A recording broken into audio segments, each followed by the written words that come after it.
الحمد لله رب العالمين والصلاة والسلام على سيد الأنبياء والمرسلين أما بعد فأعوذ بالله من الشيطان الرجيم بسم الله الرحمن الرحيم الصلاة والسلام عليك يا رسول الله وعلى آلك وأصحابك يا حبيب الله الصلاة والسلام عليك يا نبي الله وعلى آلك وأصحابك يا نور الله۔ امام قاضی ایاز بن موسیٰ الیحصبی المالکی رحمۃ اللہ تعالی علیہ، ان کی سیرت مصطفیٰ صلی اللہ تعالی علیہ وآلہ وسلم پر ایک مشہور و معروف کتاب ہے الشفاء بتعریف حقوق المصطفیٰ، جس کو عمومی طور پر شفا شریف کہا جاتا ہے۔ یہ عظیم الشان کتاب ہے انشاءاللہ، جس کے ابھی فضائل اور جس کے بارے میں علماء کے اقوال ہم ذکر کریں گے۔ تو اس کتاب کو الحمدللہ عز و جل دور حدیث شریف کے اندر انشاءاللہ تلاوت کی جائے گی، اس کو پڑھا جائے گا، اور اس کے ضمن میں انشاءاللہ تبارک و تعالی حضور سرور دو عالم صلی اللہ تعالی علیہ وسلم کے جو فضائل و کمالات شفا شریف کے اندر موجود ہیں، یا اس کی شروحات کے اندر جو علماء نے لکھے ہیں، یا دیگر کتابوں میں جو علماء نے لکھے ہیں، انشاءاللہ تبارک و تعالی اس ضمن کے اندر وہ باتیں بھی ہم بیان فرمائیں گے۔ تو انشاءاللہ تبارک و تعالی کچھ باتیں ابتدائی اس حوالے سے ہم سنیں گے۔ اللہ رب العزت جل وعلا ہم سب کو اخلاص کے ساتھ بیان کرنے اور سننے کی توفیق عطا فرمائے، شیطان کے دخل سے، ریاکاری سے، عجب سے، حب جاہ سے اللہ رب العزت جل وعلا اپنے حبیب کریم صلی اللہ تعالی علیہ وسلم کی سیرت کے طفیل ہمیں محفوظ رکھے۔ کچھ باتیں ابتدا میں جو خاص سیرت مطہرہ سے متعلق ہیں، کچھ مقدمات سمجھ لیں، تمہیدی باتیں سمجھ لیں، وہ میں عرض کرتا ہوں، نوٹ فرما لیجئے، انشاءاللہ تبارک و تعالی یہ فائدہ دیں گے آپ کو۔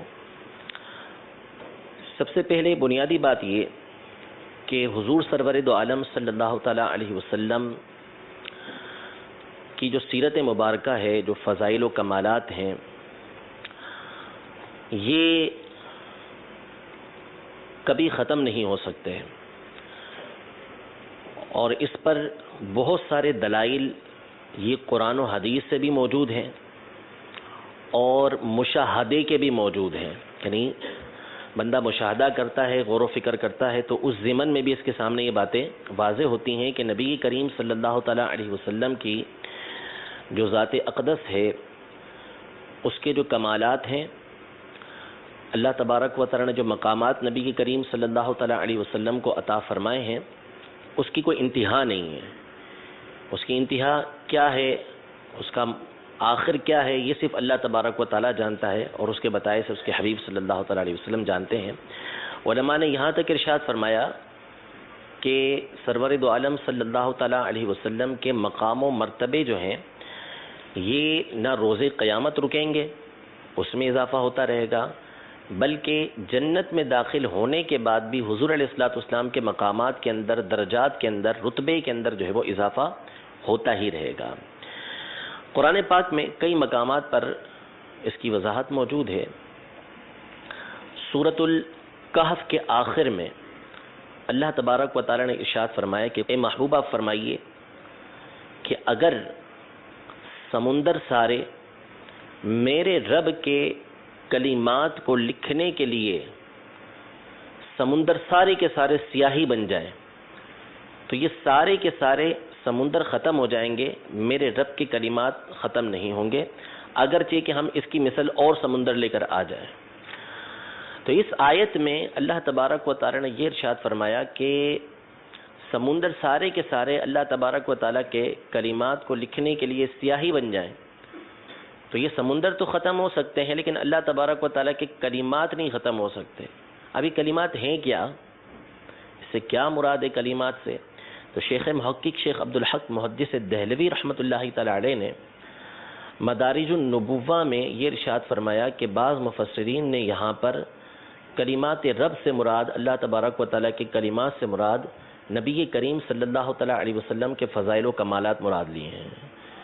تو اب اس تفسیر کو سامنے رکھتے ہوئے اس آیت کا معنی یہ بنے گا کہ اگر سمندر سارے کے سارے یہ نبی کریم صلی اللہ تعالیٰ علیہ وسلم کے فضائل و کمالات کو لکھنے کے لیے سیاہی بن جائیں تو یہ لکھتے رہیں گے لکھتے رہیں گے لکھتے رہیں گے، سمندر ختم ہو جائیں گے، لیکن نبی کریم صلی اللہ علیہ وسلم کے فضائل و کمالات کبھی ختم نہیں ہو سکیں گے۔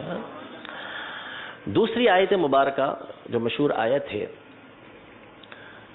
سورہ والضحیٰ کی، کہ اللہ تبارک و تعالی نے ارشاد فرمایا وَلَلْآخِرَةُ خَيْرٌ لَكَ مِنَ الْأُولَىٰ، کہ اے محبوب آپ کی ہر آنے والی گھڑی آپ کی گزری ہوئی گھڑی سے بہتر ہے، یعنی ہر آنے والی گھڑی میں جو آپ کا مقام اور مرتبہ ہے وہ پہلی گزری ہوئی گھڑی سے اچھا اور بہتر ہے۔ امام غزالی رحمۃ اللہ تعالی علیہ اور دیگر بزرگوں نے یہ ارشاد فرمایا اس آیت کریمہ کے تحت کہ نبی کریم صلی اللہ تعالی علیہ وسلم کے جو مقامات رفیعہ ہیں، بلند درجات ہیں، ان میں ہر لمحہ یہ اضافہ ہوتا رہتا ہے، ہر لمحہ اضافہ ہوتا رہتا ہے۔ یعنی یہ اس آیت کے ضمن کے اندر ارشاد فرمائے کہ جو پہلی والی گھڑی سے آنے والی گھڑی بہتر ہے، وہ کس طرح ہے کہ آنے والی گھڑی کے اندر ایک مقام اور بڑھ گیا اور مرتبہ بڑھ گیا، یعنی بندے نے سانس لیا، سانس لینے کے ساتھ ہی نبی کریم صلی اللہ علیہ وسلم کا مقام و مرتبہ بڑھ چکا ہوتا ہے۔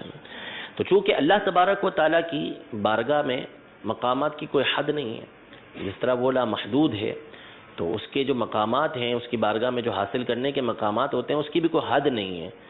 تو اس لیے نبی کریم صلی اللہ تعالیٰ علیہ وسلم کا مقام و مرتبہ جہاں ابھی سب سے زیادہ ہے تو وہ بڑھتا ہی رہتا ہے، بڑھتا ہی رہتا ہے۔ لہذا بندہ ایک فضیلت بیان کرے گا اور ابھی وہ فضیلت بیان کر کے فارغ نہیں ہوا ہوگا کہ اللہ تبارک و تعالیٰ مزید فضیلت نبی کریم صلی اللہ تعالیٰ علیہ وسلم کو عطا فرما چکا ہوگا۔ تو یوں حضور علیہ الصلوۃ والسلام کے جو فضائل ہیں، آپ کے جو کمالات ہیں، آپ کے جو مرتبے ہیں، ان کو بالکلیہ مکمل طور پہ بیان کرنا کسی انسان کے بس میں ہے ہی نہیں، کہ وہ بیان کر ہی نہیں سکتا مکمل طور پر۔ یہ ایک وجہ ہے حضور علیہ الصلوۃ والسلام کی سیرت طیبہ کے انسانی اعتبار سے غیر منتہی ہونے کے، لامتناہی ہونے کے، اس وجہ سے کہ آپ کے مقام و مرتبے بڑھتے ہی رہتے ہیں۔ ایک اور وجہ بھی علماء نے لکھی ہے جو آگے انشاءاللہ آ رہی ہے، کہ حضور علیہ الصلوۃ والسلام کی جو سیرت طیبہ مسلسل بیان کی جاتی ہے، مسلسل آپ کی شان و فضیلت کے اندر کتابیں لکھی جاتی ہیں، ہر دور کے اندر، ہر زبان کے اندر آپ کی سیرت طیبہ لکھی گئی، تو اس کی وجہ انشاءاللہ آگے سبق کے اندر آ رہی ہے۔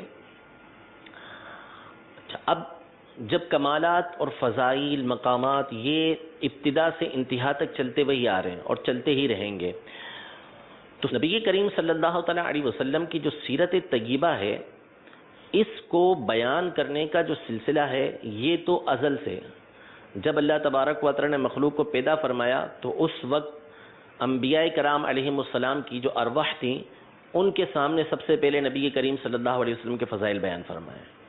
ان کی ارواح سے اللہ تبارک و تعالیٰ نے یہ میثاق لیا، پختہ وعدہ لیا۔ مشہور آیت کریمہ ہے قرآن پاک کی سورہ آل عمران کے اندر کہ وَإِذْ أَخَذَ اللَّهُ مِيثَاقَ النَّبِيِّينَ لَمَا آتَيْتُكُم مِّن كِتَابٍ وَحِكْمَةٍ ثُمَّ جَاءَكُمْ رَسُولٌ مُصَدِّقٌ لِّمَا مَعَكُمْ لَتُؤْمِنُنَّ بِهِ وَلَتَنصُرُنَّ، یعنی اس وقت کو یاد کیجئے جب اللہ نے تمام نبیوں سے اس بات کا پختہ وعدہ لیا کہ میں تم کو کتاب و حکمت دینے والا ہوں، میں نے تمہیں کتاب و حکمت دی، پھر تمہارے پاس ایک رسول آئے، عظیم الشان رسول، کہ جو تمہاری باتوں کی تصدیق کرنے والا ہو تو تم ضرور ان پر ایمان لانا اور ان کی ضرور مدد کرنا۔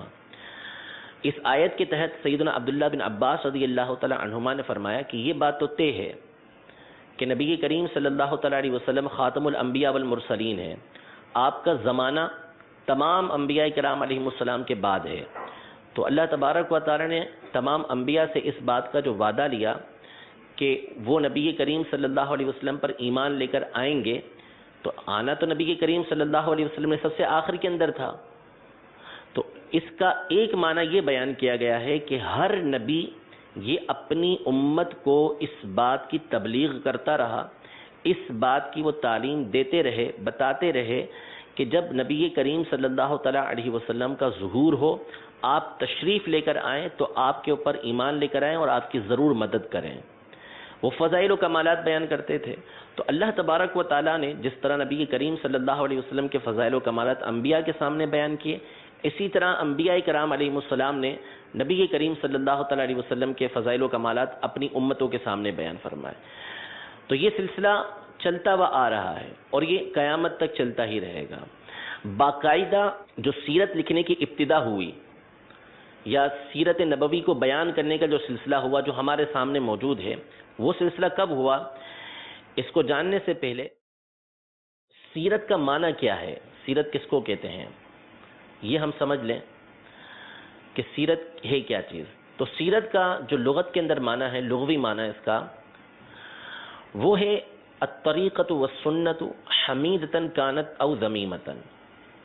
یعنی سیرت کا مطلب یہ طریقہ کار اور راستہ ہے.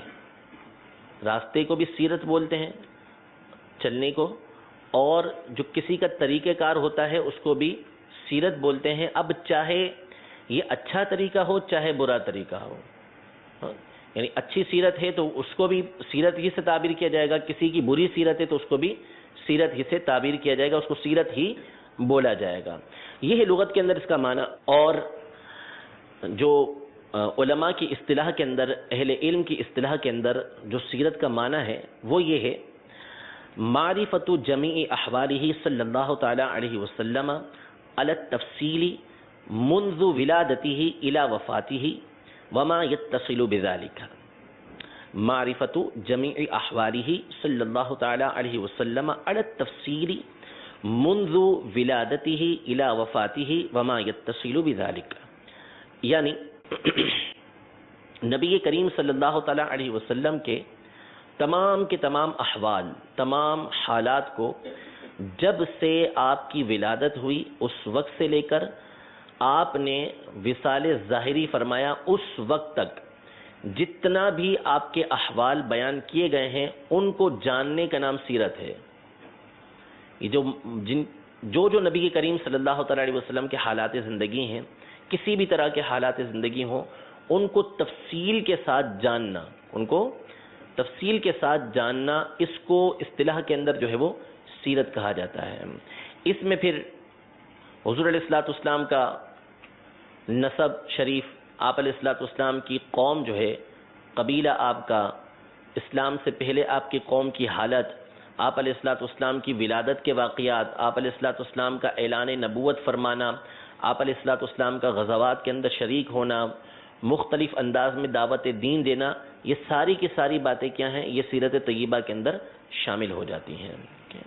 اور بہت ساری باتیں جو اسی طرح کی ہوں گی جس کا تعلق نبی کریم صلی اللہ تعالی علیہ وسلم کی زندگی مبارک سے ہوگا تو اس کو سیرت کہا جاتا ہے. اس کے جاننے کا نام یہ سیرت طیبہ ہے.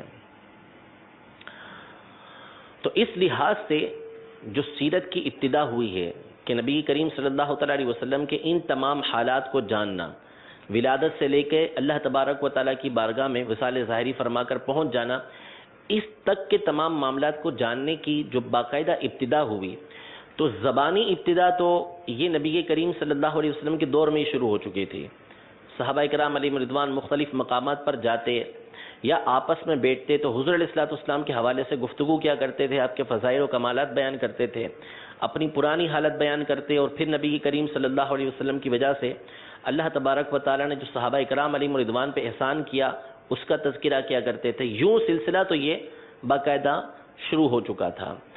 لیکن سیرت کی کتب کے اندر یہ بات موجود ہے کہ باقاعدہ نبی کریم صلی اللہ تعالیٰ علیہ وسلم کی جو سیرت لکھوانے کا سلسلہ شروع ہوا وہ ہوا حضرت سیدنا امیر معاویہ رضی اللہ تعالیٰ عنہ کے دور خلافت میں، کہ آپ کے دور خلافت کے اندر سیدنا عبداللہ بن عباس رضی اللہ تعالیٰ عنہما، سیدنا عبداللہ بن عمر بن العاص رضی اللہ تعالیٰ عنہما، حضرت سیدنا برا بن عازب رضی اللہ تعالیٰ عنہ، یہ حضرات تھے کہ جو باقاعدہ اپنے شاگردوں کو نبی کریم صلی اللہ تعالیٰ علیہ وسلم کی سیرت طیبہ کا املا کرواتے تھے، ان کو بتاتے تھے اور وہ لکھتے جاتے تھے ان کے شاگرد.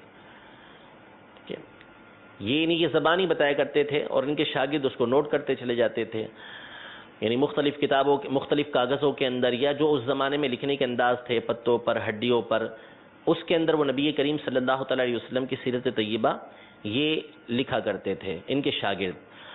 اور کتابی صورت کے اندر باقاعدہ جو تدوین شروع ہوئی، کتابیں نبی کریم صلی اللہ تعالیٰ علیہ وسلم کی سیرت پر لکھی گئیں، تو سب سے پہلے جو سیرت کی کتاب لکھنے کے حوالے سے معروف ہیں وہ سیدنا عروہ بن زبیر رضی اللہ تعالی عنہ ہیں. سیدتنا عائشہ صدیقہ رضی اللہ تعالی عنہا کے بھانجے ہیں. حضرت سیدنا اسماء رضی اللہ تعالی عنہا جو بی عائشہ رضی اللہ تعالی عنہا کی بہن ہیں، ان کے یہ بیٹے ہیں، اور سیدنا ابو بکر صدیق رضی اللہ تعالی عنہ کے نواسے ہیں. عروہ بن زبیر رضی اللہ تعالی عنہ، ان کا سن وفات 93 ہجری ہے.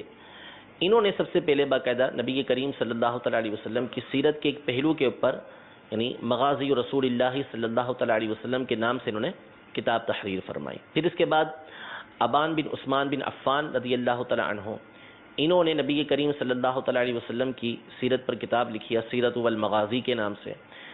پھر اس کے بعد مختلف علماء جو ہیں وہ نبی کریم صلی اللہ تعالی علیہ وسلم کی سیرت پر کتابیں لکھتے رہے، اور اس میں جو سب سے زیادہ مشہور ہوئے کتاب لکھنے کے حوالے سے سیرت کے اوپر وہ ہیں محمد بن اسحاق. محمد بن اسحاق امام زہری کے شاگرد ہیں، صاحب المغازی کے نام سے یہ مشہور ہیں. تو انہوں نے کتاب لکھی، اور ان کی کتاب جو ہے یہ مغازی ابن اسحاق کے نام سے مطبوع بھی ہے، چھپی ہوئی بھی ہے. پھر ان کی کتاب کی تہذیب جو ہے وہ ابن ہشام رحمہ اللہ نے کی، جو سیرت ابن ہشام کے نام سے مشہور و معروف کتاب ہے، مطبوع کتاب ہے. پھر اس کے بعد مسلسل علماء جو ہے وہ کتابیں لکھتے رہے نبی کریم صلی اللہ تعالیٰ علیہ وآلہ وسلم کی سیرت کے اوپر. آگے بڑھنے سے قبل سیرت کی جو کتابیں ہیں اس کی علماء نے مختلف قسمیں بیان کی ہیں کہ سیرت کی کتابیں کس کس طرح کی ہوا کرتی ہیں. سیرت کی کتابوں کی مختلف قسمیں بیان کی گئی ہیں. اس کو آگے بڑھنے سے پہلے ہم یہ جان لیں کہ نبی کریم صلی اللہ تعالیٰ علیہ وآلہ وسلم کی جو زندگی مبارکہ ہے، حالات زندگی ہیں، اس کے اکثر حصے کو ہم 3 چیزوں پر منقسم کر سکتے ہیں کہ حضور علیہ الصلوۃ والسلام کی جو سیرت طیبہ ہے، جو حالات زندگی ہیں، یہ 3 باتیں اس کے اندر بنیادی ہیں. نمبر 1 شمائل، نمبر 2 خصائص، نمبر 3 معجزات. نمبر 1 شمائل، نمبر 2 خصائص، نمبر 3 معجزات. شمائل، خصائص اور معجزات، یہ 3 چیزیں ہیں. شمائل سے مراد نبی کریم صلی اللہ تعالی علیہ وآلہ وسلم کی عادات اور آپ کے زندگی کے عمومی حالات. مثلا حضور علیہ الصلوۃ والسلام کا زہد و تقوی، عمومی حالات، اور آپ علیہ الصلوۃ والسلام کی زندگی کے عمومی حالات اور آپ کے عادت و اطوار، آپ کے اخلاق. مثلا زہد و تقوی ہے، سخاوت ہے، خوش اخلاقی ہے، خوشبو ہے، خوشبو کی معرفت حضور علیہ الصلوۃ والسلام کی. لباس کی معرفت حضور علیہ الصلوۃ والسلام کی کہ لباس کیسا ہوا کرتا تھا. نالین مقدس کی معرفت، پہچان، امامہ شریف، ٹوپی شریف، حلیہ مبارکہ، یعنی کیسا نبی کریم صلی اللہ علیہ وسلم کا حلیہ مبارکہ تھا. یہ انداز گفتگو حضور علیہ الصلوۃ والسلام کا، آپ علیہ الصلوۃ والسلام کے جو فیصلے تھے مختلف مقامات پر، وہ استعمال کی اشیاء حضور علیہ الصلوۃ والسلام کی، جیسے برتن، سواریاں وغیرہ، مختلف لوگوں سے مختلف انداز میں گفتگو کا انداز، آپ کے گھر کے اندر آپ علیہ الصلوۃ والسلام کا طرز زندگی، جب کوئی وفد آتا، کوئی بڑے افراد آتے، ان سے انداز گفتگو، صحابہ کرام علیہم رضوان میں آپ جب مل کر بیٹھتے تو اس وقت بیٹھنے کا انداز. یعنی زندگی کے جو عمومی حالات ہیں کہ صبح سے رات تک عام طور پہ بندہ جس طریقے سے زندگی گزارتا ہے، صبح اٹھ کر نبی کریم صلی اللہ علیہ وسلم سب سے پہلا کام کیا کرتے تھے؟ مسواک کیا کرتے تھے، اللہ کی بارگاہ میں حاضر ہو کر نماز ادا کیا کرتے تھے، پھر کچھ آرام فرماتے، پھر فجر کے لیے آپ تشریف لے جایا کرتے تھے. یہ جو سلسلہ شروع ہو کر رات سونے تک جو عمومی حالات، اس میں چاہے لباس کا معاملہ ہو، چاہے آپ کی اشیاء کا معاملہ ہو، تو رات تک کے جو عمومی حالات ہیں اس کو شمائل کہا جاتا ہے، اس کو شمائل کہا جاتا ہے. اس حوالے سے علماء نے کافی ساری کتابیں لکھی ہیں. اس میں جو سب سے مشہور و معروف کتاب جس کو بڑی مقبولیت حاصل ہوئی ہے وہ امام ابو عیسیٰ محمد بن عیسیٰ یعنی امام ترمذی رحمۃ اللہ تعالی علیہ کی مشہور کتاب ہے، جس کو شمائل ترمذی بھی کہتے ہیں، الشمائل المحمدیہ والخصائص المصطفیہ. اس کو شمائل محمدیہ بھی بولتے ہیں مختصراً، اور اس کو شمائل ترمذی بھی عام طور پہ ہمارے یہاں بولا جاتا ہے. اس میں آپ علیہ الصلوۃ والسلام نے حضور علیہ الصلوۃ والسلام کی جو زندگی کے مختلف انداز ہیں، مختلف چیزیں ہیں، ان کا تذکرہ کیا ہے آپ امام ترمذی رحمۃ اللہ تعالی علیہ نے. تو اس کتاب کو اللہ نے بڑی مقبولیت عطا فرمائی اور اس کی بہت ساری شروحات علماء نے لکھی. اس کو باقاعدہ درس کے اندر شامل کیا گیا. یہ انشاءاللہ تبارک و تعالی اللہ نے ہمیں توفیق دی تو شفا شریف اگر مکمل ہوئی تو اس کے بعد انشاءاللہ یہ شمائل محمدیہ جو امام ترمذی کی کتاب ہے اس کو بھی ہم درس کے اندر شروع کریں گے انشاءاللہ عز و جل. اس کتاب کی ایک شرح علامہ جلال الدین سیوطی شافعی رحمۃ اللہ تعالی علیہ نے زہرۃ الخمائل علی الشمائل، زہرۃ الخمائل علی الشمائل کے نام سے لکھی. ایک کتاب امام ابراہیم بن محمد الباجوری رحمۃ اللہ تعالی علیہ شیخ الازہر تھے، انہوں نے المواہب اللدنیہ کے نام سے کتاب لکھی ہے. المواہب اللدنیہ، ایک مواہب لدنیہ امام قسطلانی کی ہے، وہ الگ سیرت کی کتاب ہے، وہ جدا کتاب ہے. اور ایک کتاب یہ جو شمائل محمدیہ امام ترمذی کی کتاب ہے اس کی شرح ہے المواہب اللدنیہ، یہ بھی مطبوع کتاب ہے، چھپی ہوئی کتاب ہے یہ. اسی طرح امام ابن حجر ہیثمی رحمۃ اللہ تعالی علیہ نے ایک اس کی شرح لکھی ہے اشرف الوسائل کے نام سے، اشرف الوسائل الی فہم الشمائل. ایک شرح اس کی جو ہے ملا علی قاری رحمۃ اللہ تعالی علیہ نے جمع الوسائل فی شرح الشمائل، جمع الوسائل فی شرح الشمائل کے نام سے لکھی ہے.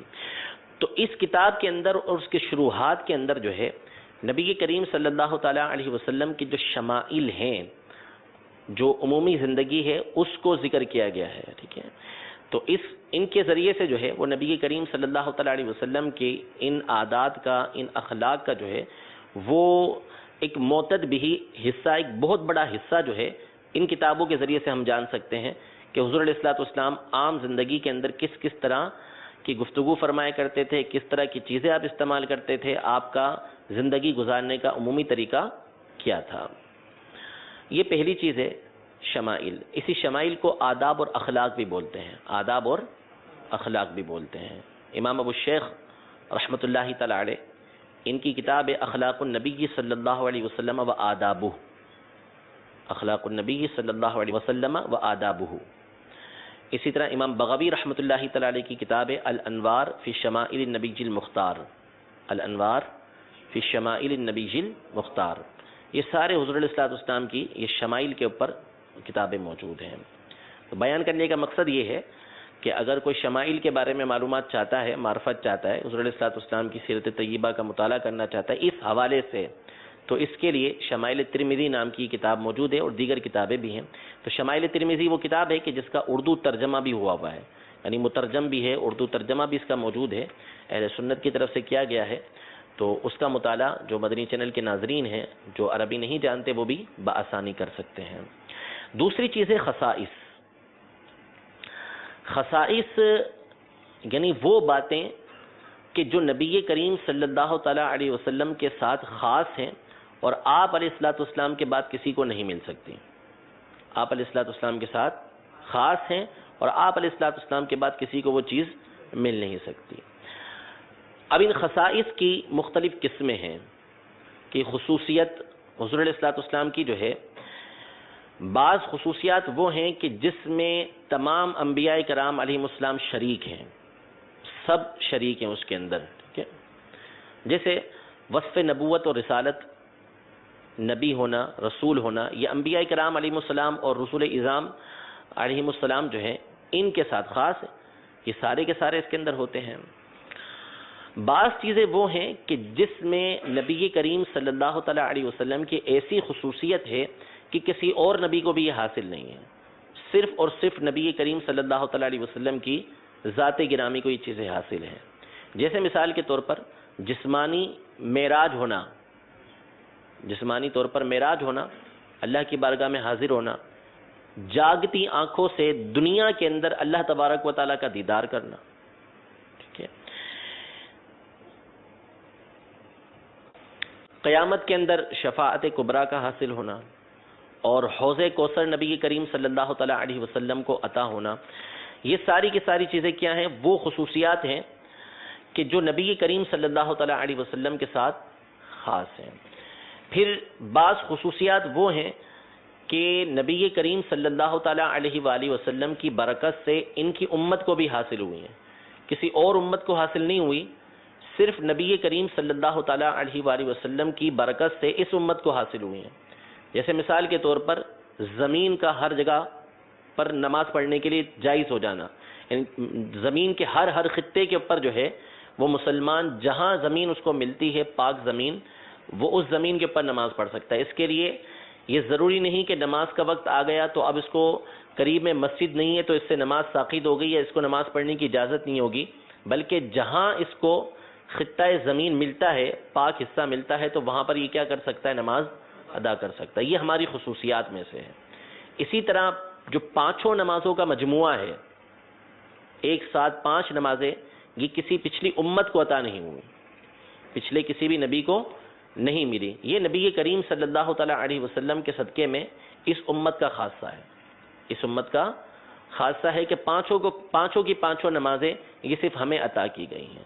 تو بعض خصوصیات وہ ہیں کہ جو نبی کریم صلی اللہ تعالیٰ علیہ وسلم کی ذات گرامی کی برکت کی وجہ سے اس امت کو بھی حاصل ہوئی ہیں. یہ انشاءاللہ پورا باب جو ہے انہوں نے باندھا ہے قاضی ایاز مالکی رحمۃ اللہ تعالیٰ علیہ نے شفا کے اندر، تو اس کو انشاءاللہ تبارک و تعالیٰ ذکر کریں گے. خصائص کے حوالے سے، یعنی ایک تو خصائص جو نبی کریم صلی اللہ تعالیٰ علیہ وسلم کے ساتھ خاص ہیں، اور بعض خصوصیت جو انبیاء کرام علیہ السلام کو بھی ملی ہیں، بعض وہ ہیں کہ جو نبی کریم صلی اللہ تعالیٰ علیہ وسلم کے صدقے میں اس امت کو بھی حاصل ہوئی ہیں. اس پر جامع ترین جو کتاب ہے وہ علامہ جلال الدین سیوطی شافعی رحمۃ اللہ تعالیٰ علیہ کی تصنیف ہے الخصائص الکبریٰ کے نام سے، الخصائص الکبریٰ کے نام سے. اس پر سیدی اعلیٰ حضرت امام اہل سنت کا حاشیہ بھی موجود ہے الخصائص الکبریٰ کے اوپر. اس میں آپ نے جو ہے وہ نبی کریم صلی اللہ تعالیٰ علیہ وسلم کی جو خصوصیات تھیں اس کا تذکرہ کیا ہے.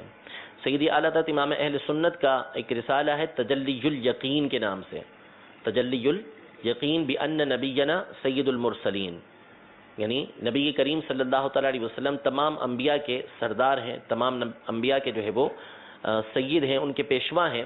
اس حوالے سے اعلیٰ حضرت امام اہل سنت کا یہ رسالہ ہے. تو اس میں بھی اعلیٰ حضرت نے حضور علیہ الصلوۃ والسلام کی کئی خصوصیات بیان کی ہیں جو آپ علیہ الصلوۃ والسلام کے ساتھ خاص ہیں.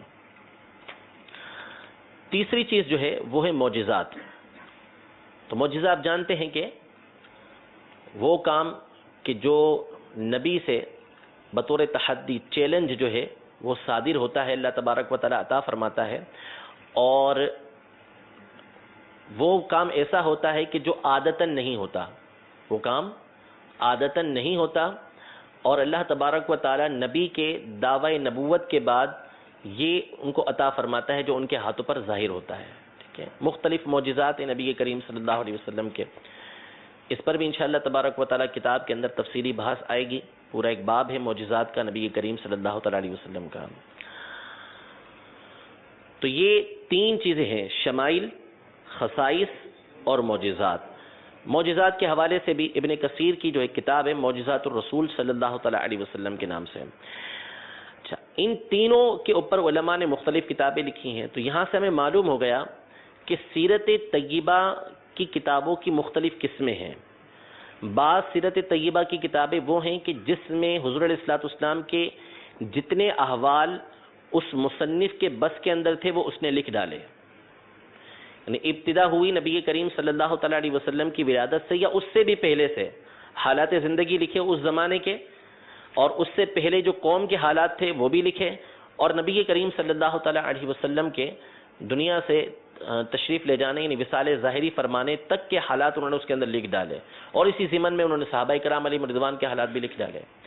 ایک ہی انداز ہوتا ہے کہ جس کے اندر تفصیل کے ساتھ ان چیزوں کو بیان کیا جاتا ہے. جیسے مثال کے طور پر علامہ شامی صالحی رحمۃ اللہ تعالیٰ علیہ، امام جلال الدین سیوطی شافعی رحمۃ اللہ تعالیٰ علیہ کے شاگرد ہیں.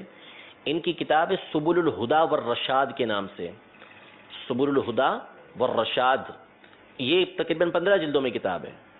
15 جلدوں میں نبی کریم صلی اللہ تعالیٰ علیہ وسلم کی سیرت پر کتاب ہے، اور انہوں نے اس کے اندر بہت زیادہ مواد اس حوالے سے جمع کیا ہے. لیکن جیسا کہ میں نے جملہ یہ عرض کیا تھا کہ مصنف کے بس میں جتنا تھا اور جو کر سکا اس نے اس طرح کرنے کی کوشش کی. تو یہ خود فرماتے ہیں علامہ صالحی رحمۃ اللہ تعالیٰ علیہ سبل الہدا والرشاد کے اندر اس کے مقدمے میں کہ میں نے اس کتاب کو 300 سے زائد کتابوں سے لکھا ہے، 300 سے زائد کتابوں سے، اور ان میں بعض کتابیں ایسی ہیں کہ جو 25 جلدوں پر مشتمل ہیں، بعض ایسی ہیں کہ جو 80 جلدوں پر مشتمل ہیں، جیسے طبرانی شریف ہے، اور طبرانی کی انہوں نے احادیث طیبہ نکال کے لکھی تو وہ 25 جلدوں کے اندر مطبوع ہے۔ حافظ ابن عساکر کی جو کتاب ہے تاریخ دمشق، وہ 80 جلدوں سے زیادہ اس میں ہے، اس میں سے نکال کے نبی کریم صلی اللہ تعالیٰ علیہ وسلم کے فضائل پر، آپ کی سیرت پر جو ہے وہ باتیں لکھیں۔ تو فرماتے ہیں کہ 300 سے زیادہ میں نے کتابوں سے اس کا مواد اکٹھا کیا ہے، نکالا ہے، لیکن خود فرماتے ہیں کہ اس میں نے جو کچھ جمع کیا ہے وہ بہت سارے سمندروں سے صرف چند قطرے نکالے ہیں۔ 15 جلدوں کے اندر ہزاروں صفحات میں جو نبی کریم صلی اللہ تعالیٰ علیہ وسلم کے فضائل و کمالات میں نے بیان کیے ہیں، تو اس کا مطلب یہ نہیں کہ میں سب کچھ بیان کر چکا، بلکہ یہ تو سمندروں کے سمندر ہیں جس میں سے میں نے صرف چند قطرے جو ہے وہ بیان کر سکا ہوں۔ ٹھیک ہے، تو بعض کتابیں وہ ہیں کہ جس میں ابتدا سے انتہا تک جو کوشش کی گئی ہے کہ زیادہ سے زیادہ حالات کو جمع کیا جائے۔ بعض کتابیں وہ ہیں کہ جو مخصوص موضوع کے اوپر لکھی گئی ہیں، مخصوص موضوع پر لکھی گئی ہیں، کہ نبی کریم صلی اللہ تعالیٰ علیہ وسلم کے مثلا لباس، آپ علیہ الصلوۃ والسلام کیسا لباس زیبتاً فرمایا کرتے تھے، لباس میں امامہ شریف، چادر شریف، آپ کا جو کرتا شریف، تہبند شریف، آپ کے نالین مبارک، یہ ساری چیزیں اس کے اندر آ جاتی ہیں۔ جیسے شیخ محقق شیخ عبدالحق محدث دہلوی رحمۃ اللہ تعالی کی کتاب ہے ضیاء القلوب کے نام سے، کہ یہ صرف نبی کریم صلی اللہ علیہ وسلم کے لباس کے اوپر ہے۔ بعض نے نبی کریم صلی اللہ علیہ وسلم کے نسب پر کتابیں لکھی، جیسے امام سخاوی کی کتاب ہے حضور علیہ الصلوۃ والسلام کے نسب کے اوپر، نسب کے حوالے سے بتایا گیا کہ حضور علیہ الصلوۃ والسلام کے آبا و اجداد کے حالات، یا آپ علیہ الصلوۃ والسلام کے خاندان کے حوالے سے۔ بعض نے خاص اہل بیت اطہار کے حوالے سے کتابیں لکھی، بعض نے حضور علیہ الصلوۃ والسلام کی سیرت کا کوئی خاص پہلو لیا، کوئی خاص فضیلت لی۔ جیسے مثال کے طور پر جو ہے حضور علیہ الصلوۃ والسلام کی ذات گرامی وہ ہے کہ جس کی وجہ سے بلائیں دور ہوتی ہیں، مصیبتیں دور ہوتی ہیں۔ خاص اس موضوع کو لے کر سیدی اعلیٰ حضرت امام اہل سنت نے کتاب لکھی الامن والعلا کے نام سے، الامن والعلا۔ اس میں سیدی اعلیٰ حضرت نے صرف نبی کریم صلی اللہ علیہ وسلم کا یہ پہلو ثابت کرنے کے لیے کہ آپ علیہ الصلوۃ والسلام کی ذات وہ ہے کہ جو بلاؤں کو دور کرتی ہے، مصیبتوں کو دور کرتی ہے، اس کے لیے آپ نے تقریباً 60 آیتیں اور 300 احادیث طیبہ ذکر فرمائی ہیں۔ تو یہ معلوم ہوا کہ سیرت طیبہ جو لکھی گئی ہے وہ مختلف پہلوؤں پر لکھی گئی ہے، اور اعلیٰ حضرت امام اہل سنت نے اس حوالے سے سیرت کی بہت ساری کتابیں لکھی ہیں، اس حوالے سے سیرت کی بہت ساری کتابیں لکھی ہیں۔ یعنی آپ نے حضور علیہ الصلوۃ والسلام کی اسناد کو بیان کیا۔ ابھی ایک رسالے کا میں نے ذکر کیا تجلی الیقین کے نام سے، اس میں آپ سے سوال کیا گیا تھا کہ آپ کے زمانے کے بعض افراد نے حضور علیہ الصلوۃ والسلام کے افضل المرسلین ہونے کا انکار کر دیا تھا، کہ آپ علیہ الصلوۃ والسلام کو رسول مانا لیکن سب سے افضل ہیں۔ اس کو ماننے کے بارے میں کچھ لوگوں نے شبے کا اظہار کیا، تو سیدی اعلیٰ حضرت نے دلائل کا ڈھیر لگا کے جو ہے وہ اس بات کو ثابت کیا کہ نبی کریم صلی اللہ تعالیٰ علیہ وسلم تمام انبیاء کرام علیہ السلام کے سردار ہیں۔ تو یہ ایک خاص موضوع لیا اور اس کے اوپر سیرت طیبہ کو لکھ ڈالا۔ تو اس حوالے سے سیدی اعلیٰ حضرت امام اہل سنت کی بہت ساری کتابیں موجود ہیں، بہت سارے رسائل موجود ہیں۔ مثلا ایمان والدین مصطفیٰ کے حوالے سے، حضور علیہ الصلوۃ والسلام کے جو والدین ہیں ان کے ایمان کے ثبوت کے حوالے سے سیدی اعلیٰ کا رسالہ ہے شمول الاسلام کے نام سے۔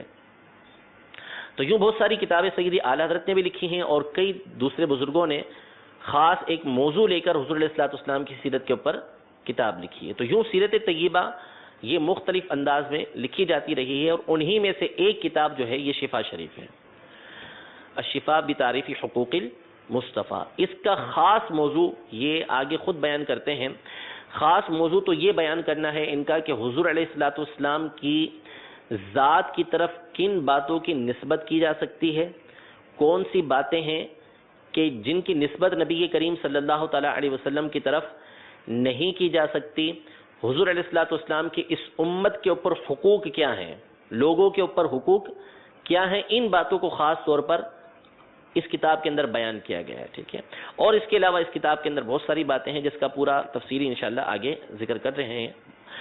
تو یہ معلوم ہو گیا کہ شفا شریف کا جو مقصود ہے وہ سیرت مصطفیٰ صلی اللہ تعالیٰ علیہ وسلم کے مختلف پہلوؤں کو بیان کرنا ہے، مختلف پہلوؤں کو بیان کرنا ہے. مثلا حضور علیہ السلام کی تعریف جو اللہ تبارک و تعالی نے کی ہے، حضور علیہ السلام کی تعریف جو احادیث مقدسہ کے اندر آئی ہیں، حضور علیہ السلام کی تعریف جو اقوال علماء کے اندر آئی ہیں، حضور علیہ السلام کے حقوق یہ بیان کیے گئے. نعوذ باللہ حضور علیہ السلام کی شان کے اندر جو گستاخی کرتا ہے اس کا حکم کیا ہے، یہ ساری باتیں اس شفا شریف کے اندر بیان کی گئی ہیں.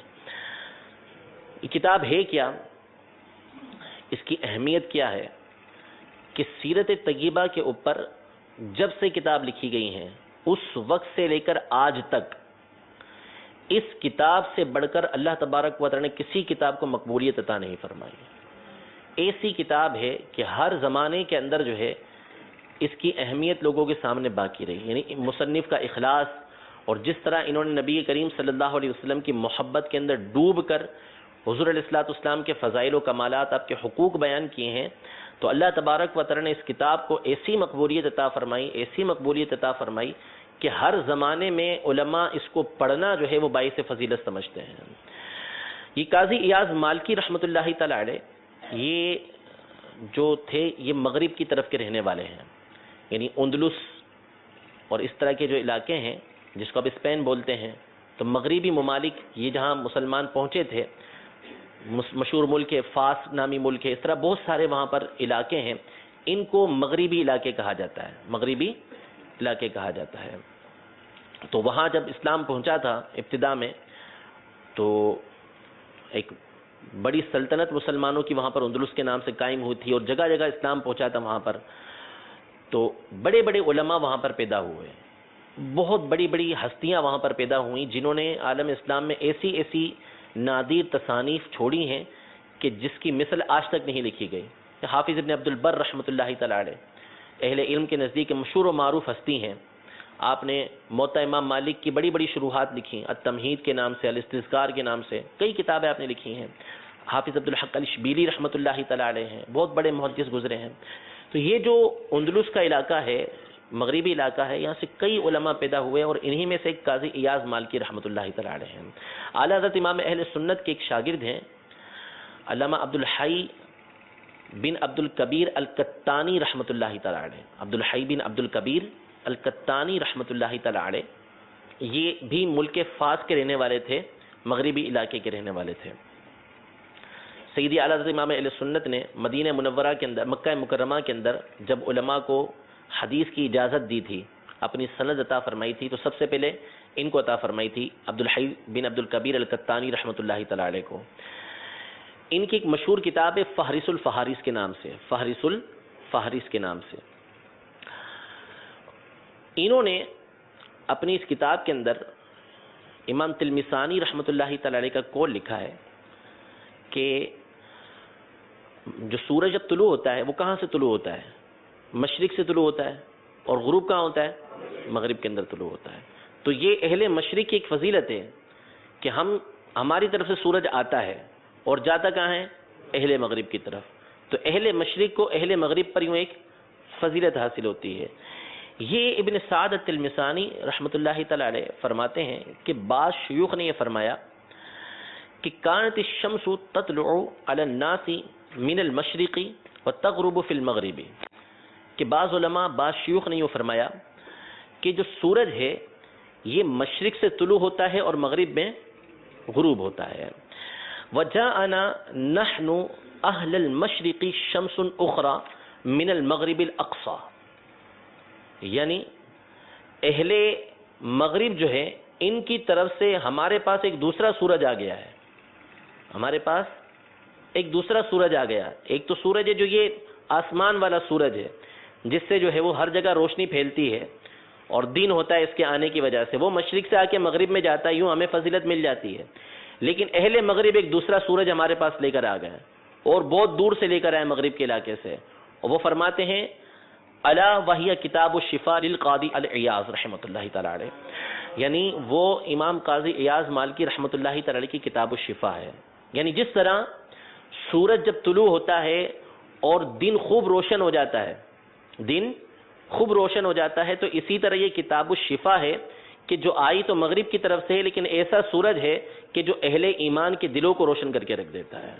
نبی کریم صلی اللہ تعالیٰ علیہ وسلم کی محبت جو ہے اس کے سورج کو دلوں کے اندر نکال کے رکھ دیتا ہے، اجاگر کر دیتا ہے حضور علیہ الصلوۃ والسلام کی محبت کو.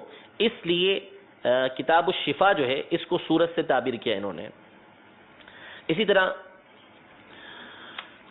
انہی کے علاقے کے ایک اور بزرگ ہیں محمد بن جعفر القطانی رحمۃ اللہ تعالی علیہ. محمد بن جعفر القطانی رحمۃ اللہ تعالی علیہ، ان کی بھی کتاب ہے الرسالۃ المستطرفہ کے نام سے، الرسالۃ المستطرفہ یہ ان کی کتاب ہے. اس میں انہوں نے احادیث طیبہ اور احادیث طیبہ سے متعلق جو کتابیں ہوتی ہیں جیسے سیاہ ستہ ہیں یا دیگر حدیث کی کتابیں ہیں، اسی سے متعلق اسماء و رجال کی کتابیں یا حدیث کی شروحات ہیں، ان کا تعارف لکھا ہے، ان کا تعارف لکھا ہے. اور اسی طرح جو مصنفین ہیں ان کا تعارف لکھا ہے. یعنی مثال کے طور پر بخاری شریف کا تعارف لکھا، بخاری شریف لکھنے والے یعنی امام بخاری رحمۃ اللہ تعالی علیہ ان کا تعارف لکھا. اس طرح ہر کتاب کا یہ تعارف لکھتے ہیں اور اس کے مصنف کا تعارف لکھتے ہیں. تو اسی میں انہوں نے شفا شریف کا تذکرہ ان الفاظ کے ساتھ کیا ہے. فرماتے ہیں ہوا کتاب عظیم النفع وکثیر الفائدۃ لم یؤلف مثلہ فی الاسلام. یعنی یہ جو شفا ہے یہ بہت نفع والی کتاب ہے، عظیم النفع، نفع اس کے اندر بہت زیادہ ہے، کثیر الفائدہ بہت زیادہ اس کے اندر فوائد موجود ہیں، اور اسلام میں اس کی مثل کوئی کتاب لکھی ہی نہیں گئی. اسلام میں اس کی مثل کوئی کتاب لکھی نہیں گئی. آپ فرماتے ہیں وقد جربت قراءته لشفاء الامراض، یعنی اس کتاب کے پڑھنے سے تجربہ کیا گیا ہے کہ اللہ تبارک و تعالی امراض کو دور کر دیتا ہے، بیماریوں کو دور کر دیتا ہے. وتفریج الکروب، اور جو مصیبتیں آئی ہوئی ہوتی ہیں، پریشانیاں آئی ہوئی ہوتی ہیں، اللہ تبارک و تعالی ان کو دور فرما دیتا ہے. تو یہ شفا شریف کی ایک فضیلت ہے جو علماء نے لکھی ہے کہ اگر اس کو پڑھا جائے تو اس کی برکت سے اللہ تبارک و تعالی جو ہے وہ مصیبتوں کو، پریشانیوں کو دور فرما دیتا ہے، بیماریوں کو دور فرما دیتا ہے. تو اس کو پڑھنے کا جو ایک سبب ہے جو علماء پڑھا کرتے تھے، ایک وجہ تو یہ ہے کہ اس کے ذریعے سے نبی کریم صلی اللہ تعالیٰ علیہ وسلم کی محبت دل کے اندر پیدا ہوتی ہے، محبت دل کے اندر پیدا ہوتی ہے، حضور علیہ الصلوۃ والسلام کے کمالات کی پہچان حاصل ہوتی ہے. دوسرا، اس کتاب کے بارے میں علماء نے یہ فرمایا کہ جس گھر کے اندر شفا شریف موجود ہوتی ہے، اللہ تبارک و تعالیٰ اس کتاب کی برکت سے اس گھر سے آسیب کو دور فرما دیتا ہے، مصیبتوں کو دور فرما دیتا ہے. تو ایک وجہ اس کی جو سبب جو بنتا ہے اس کے پڑھنے کا جو فائدہ حاصل ہوتا ہے وہ دنیاوی پریشانیاں اور مصیبتیں بھی اللہ تبارک و تعالیٰ دور فرماتا ہے. یہ کئی کتابوں کے لیے علماء نے اس طرح لکھا ہے. بخاری شریف کے لیے بھی یہ موجود ہے، اسی طرح در مختار کے لیے موجود ہے، رد المختار کے لیے بات موجود ہے، کنز الایمان شریف کے لیے علماء نے یہ باتیں لکھی ہیں کہ ان کی برکت سے اللہ تبارک و تعالیٰ مصیبتیں اور پریشانیوں کو دور فرماتا ہے. اور اس میں بنیادی وجہ یہ ہوتی ہے ان مصنفین کا اخلاص، کہ جس اخلاص کے ساتھ یہ لکھتے ہیں اور ان کا مقصود صرف اللہ تبارک و تعالیٰ کو راضی کرنا ہوتا ہے، نبی کریم صلی اللہ تعالیٰ علیہ وسلم کی رضا ہوتی ہے، تو اس اخلاص کی وجہ سے اللہ تبارک و تعالیٰ ان کتابوں کے اندر ایسا نفع پیدا فرما دیتا ہے، ایسا فائدہ پیدا فرما دیتا ہے کہ جو دنیا اور آخرت دونوں میں بندوں کو فائدہ دے رہا ہوتا ہے. تو یہ قاضی ایاز مالکی رحمۃ اللہ تعالیٰ علیہ کی جو کتاب ہے شفا شریف، بلا شبہ اس کے بارے میں اگر اقوال بیان کیے جائیں تو سینکڑوں اقوال موجود ہیں. اتنے اقوال موجود ہیں علماء کے قاضی ایاز مالکی رحمۃ اللہ تعالیٰ علیہ کی شفا شریف کے حوالے سے کہ سب اس بات پر متفق ہیں کہ لم یؤلف مثلہ فی الاسلام، کہ سیرت طیبہ کے حوالے سے کوئی ایسی کتاب نہیں ہے کہ جو شفا شریف کی طرح لکھی گئی ہو. اب اس کے بعد جو بھی لکھتا رہا ہے وہ اس سے فائدہ اٹھاتا ہی رہا ہے. تو انشاءاللہ تبارک و تعالیٰ اس کتاب کو جب ہم پڑھیں گے تو اس کے فوائد ہمیں بھی حاصل ہوں گے انشاءاللہ عز و جل. تو اخلاص کے ساتھ پڑھنے کی، سننے کی ہم کوشش کریں گے کہ اللہ تبارک و تعالیٰ اس کی جو برکتیں ہیں وہ ہمیں عطا فرمائے، اور اس کا جو مقصود اصلی ہے سیرت طیبہ کا جو مقصود اصلی ہے وہ اللہ تبارک و تعالیٰ ہمیں عطا فرمائے. جو تین چیزیں میں نے بیان کی شروع میں، شمائل، خصائص اور معجزات، ان تینوں کا ایک اور نام رکھا گیا ہے. ان تینوں کے مجموعے کو دلائل بولتے ہیں. کیا بولتے ہیں؟ دلائل. دلیل کی جمع دلائل، یعنی جو رہنمائی کرنے والی ہو، جو رہنمائی کرنے والی ہو. تو ان تینوں کا جو حاصل ہے نا، شمائل، خصائص اور معجزات کا، علماء یہ ارشاد فرماتے ہیں کہ ان تینوں کا جو مقصود اصلی ہے وہ دلوں کے اندر محبت کو پیدا کرنا ہے، دلوں میں محبت کو پیدا کرنا ہے۔ وجہ یہ بیان فرمائی علماء نے کہ کسی سے محبت کے بنیادی جو سبب ہیں وہ 3 سبب ہیں، بنیادی سبب 3 ہیں، جمال، کمال اور احسان۔ جمال، کمال اور احسان، یہ 3 سبب ہیں۔ یعنی کوئی کسی سے محبت کرے گا تو کیوں کرے گا؟ اس کے جمال کی وجہ سے، اس کے حسن و جمال کی وجہ سے، خوبصورتی کی وجہ سے اس سے محبت کرے گا، چاہے وہ انسان کی صورت میں ہو یا چاہے کسی اور صورت کے اندر ہو۔